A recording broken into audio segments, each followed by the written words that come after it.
Volume 3 Chapter 26. The Katza Plains was more or less as Ainz remembered it. They stepped out of the gate and found themselves atop the hill overlooking the site of the Empire's ruination. Birds cawed and picked at corpses, uncaring of the smell of rot. Or worse, drawn to it. A few skeletons rose to meander over the open ground, but by and large there was a carpet of corpses wrapped in armor lying spread out on the field. Having Lena's turned was probably the right decision. I have the distinct suspicion, now that I look back on it, that she incited the attack.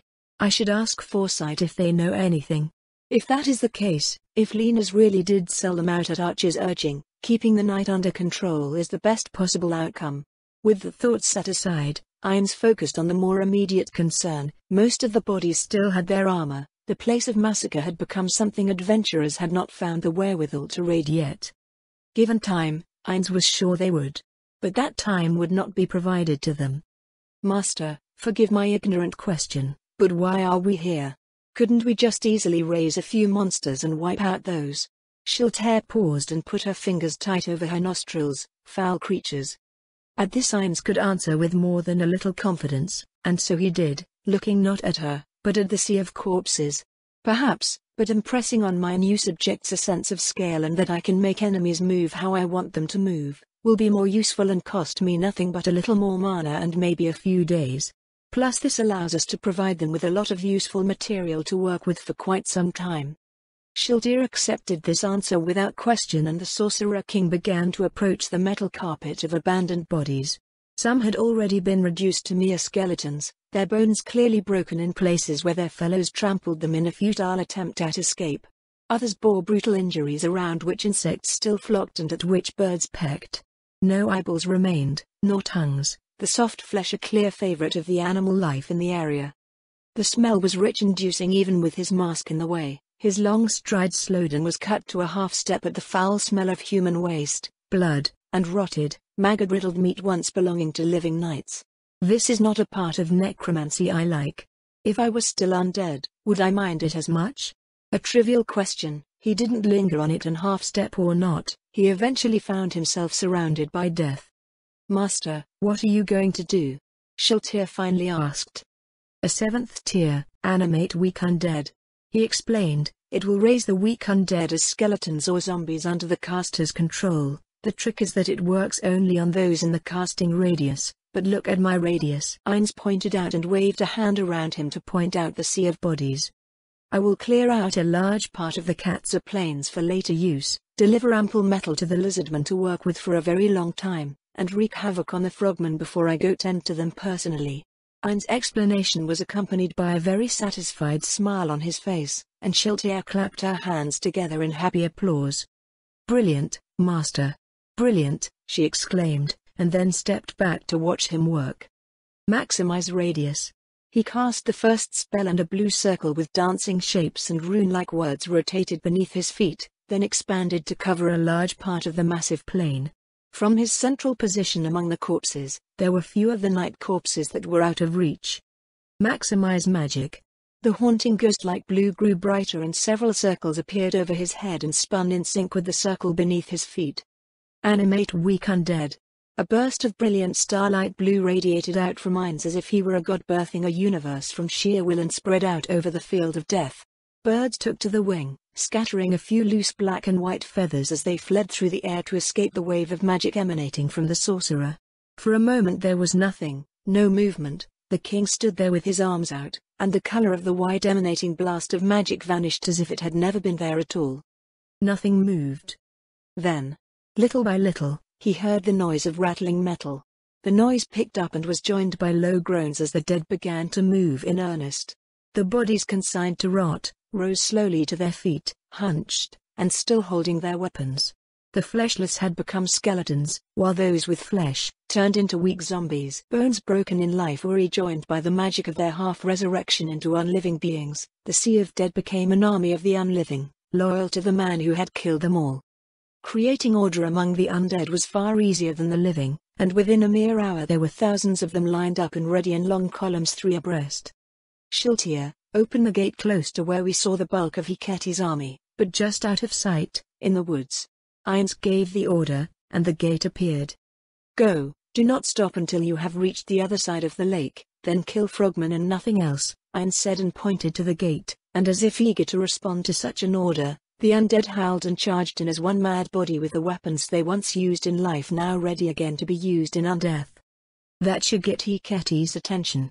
Ayn remarked in passing, now Shaltir, open another gate, this time near another burned-out lizardman village.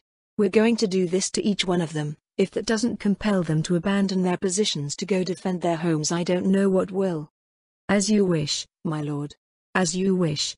Shaltir answered and looked up at him with mooning eyes, as the next group of undead rushed through following the next round of orders. She kept her eyes locked on him.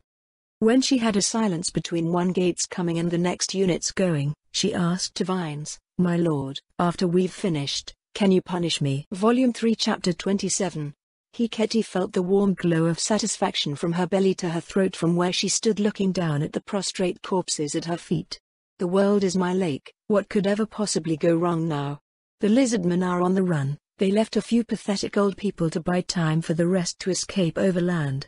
And all that meant is we got some slaves early. Maybe we can sell them to the humans. They buy and sell such things, I think.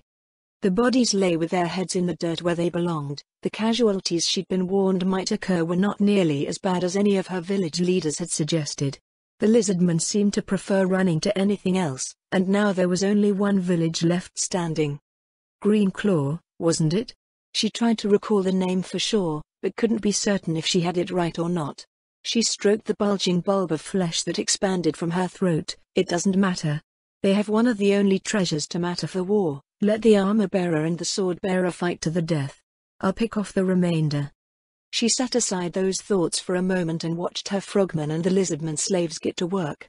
The lizardmen elderly were not especially quick, but they were strong enough despite their age to at least handle loads of raw materials, and they could dig.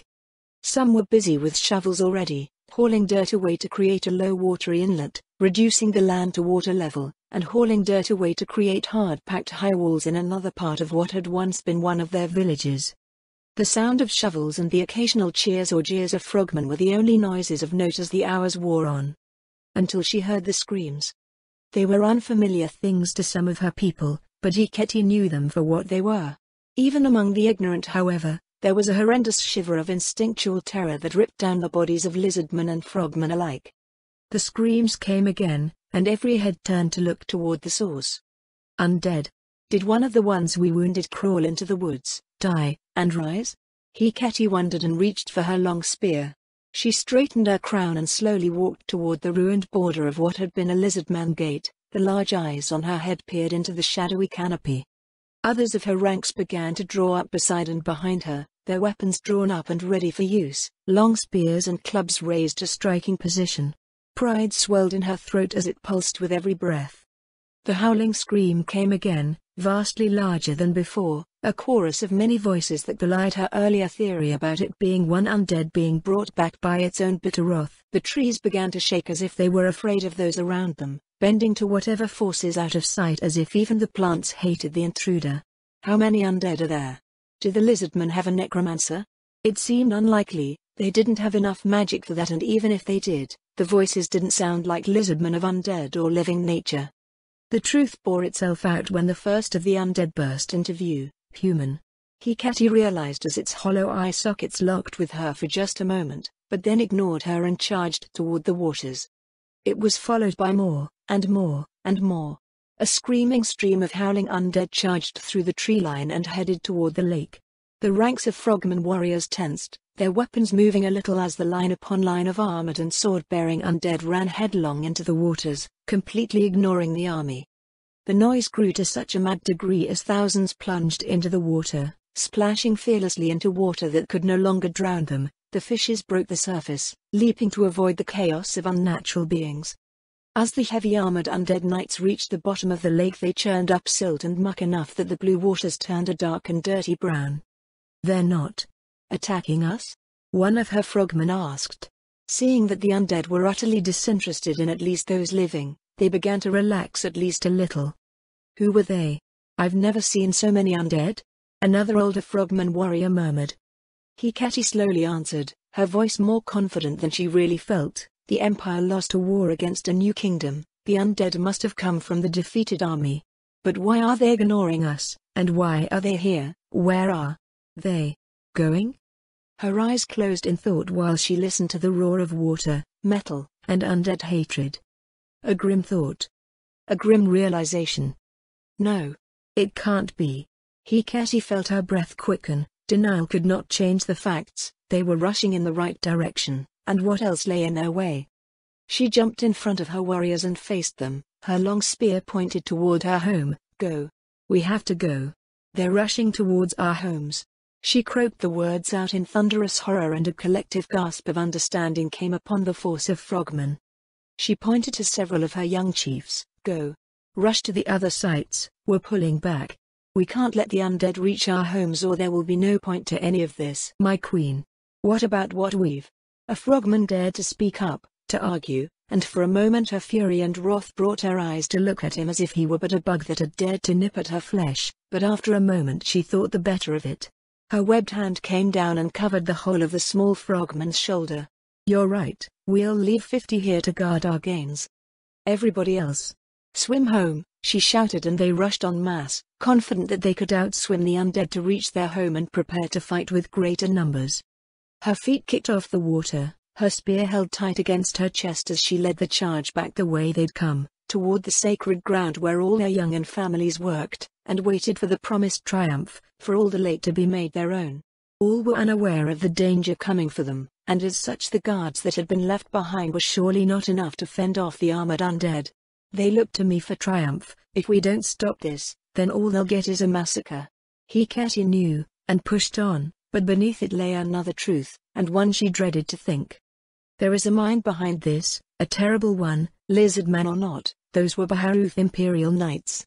And someone sent them to slay us all. If only I knew why. And if for sure, could I stop someone who could raise so many undead? She forced the thought down, and kept swimming on, just like the rest of her army. Volume 3 Chapter 28. Ainz cleared his throat when Shiltir asked her question and chose to focus on the matter at hand. One thing at a time, he said as non-committally as possible. The last of the undead ran through the final gate before his eyes. It shut, and Ainz turned around to look over the field. The birds had yet to return, but more importantly to his mind, there was something else surprising. So, some of the dead were fairly strong before they died. He mused as he looked over the chaotic and churned up earth. Few. But some. The carpet of dead was gone, and what remained was a patchwork of perhaps 30 men in armor whose bodies had been picked apart. Ainz approached the dead. They were scattered over a very small area, suggesting that they had been part of a single unit which had been decimated by the spell. Also noteworthy was that they had all died on their backs. Ainz crouched down over a corpse. The faceplate had already been raised, likely by the man himself based on the broken teeth and shattered bones. Trampled. While on his back, Ainz thought and went to the next body, another clearly run down by his own fellows. Some bore grievous wounds, perhaps injured trying to fight the summoned angels and their reaping. Very interesting. Ainz thought and looked up over his shoulder to Shiltir. Did you expect to find anyone like this after I reanimated the dead? She shook her head in denial. No, Master. I thought they were all weak enough that everyone would rise from your spell. Should I punish their corpses for their temerity? Shiltir asked and raised her lance to strike at the corpse. No. They're dead. They had no say one way or the other.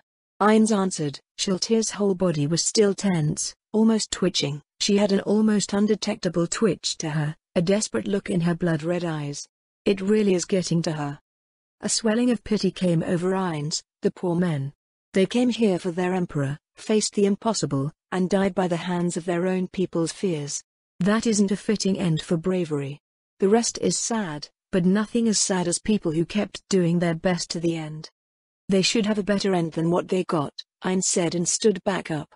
Your generosity is truly awe-inspiring, my lord, Shiltir said with a hopeful smile spread over her face. Create Death Knight.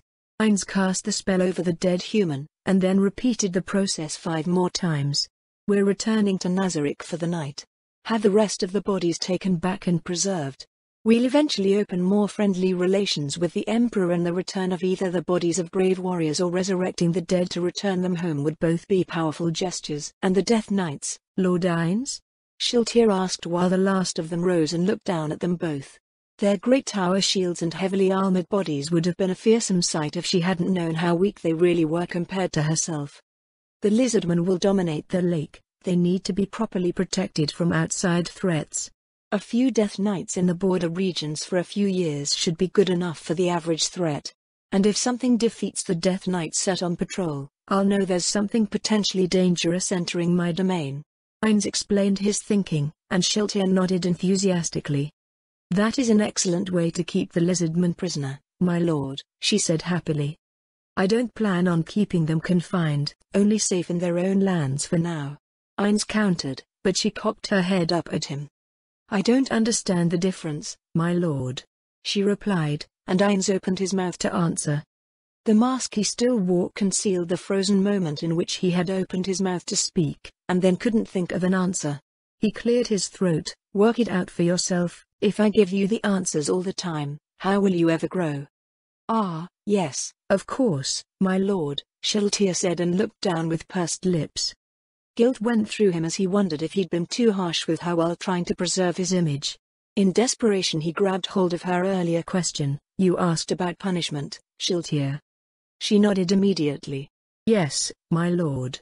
When we have finished our work with the lizardmen, I will give you what you asked for. Consider waiting on it to be the first part, he declared, then putting a hand beneath her chin, he held her face so that she was looking up at his mask, which he removed with his free hand to bare his face to her. But know this, I am not angry with you. You're the daughter of one of the best friends a man could have. I could never feel anything for you but affection. I am going to punish you for you. Not for me. I have already forgiven you. I don't even count temptation wrong. Only actions. You are my precious Shiltir, and forgiveness is yours for the asking, punishment or not. What she did next, she seemed to do very slowly, and yet he knew she was moving faster than sound. It was a testament to the levels in warrior classes that he had added to his copious skill set. But what she did was so obviously not an attack that all he could do was open his arms to receive her. She dropped her lance into the ground where it pierced the earth to stand upright, and flung her hands around his body in a childlike embrace. The side of her face rubbed up and down against him with such vigor that he could only imagine she was at a loss for words and that was all she could offer. His own arms moved slowly, reticent at least a little, he moved them to engulf her. She all but disappeared in the folds of his robe, and he held her that way for some time while the sun continued its slow descent on the horizon and left them engulfed in darkness. He broke the embrace then. Go, deliver the Death Knights, see to the last bodies, and then return to Nazarick, this body of mine. Through magic I can go without rest, but I find that I like it, at least some. I will be in my room, you will continue to serve as my bodyguard, remain outside my door and allow no one to enter. I am counting on you, Ainz said, and bending forward, he kissed her forehead. Shiltir sniffled but could not muster words. She nodded up and down, over and over again, until two gates opened and they parted ways on the Katsa Plains.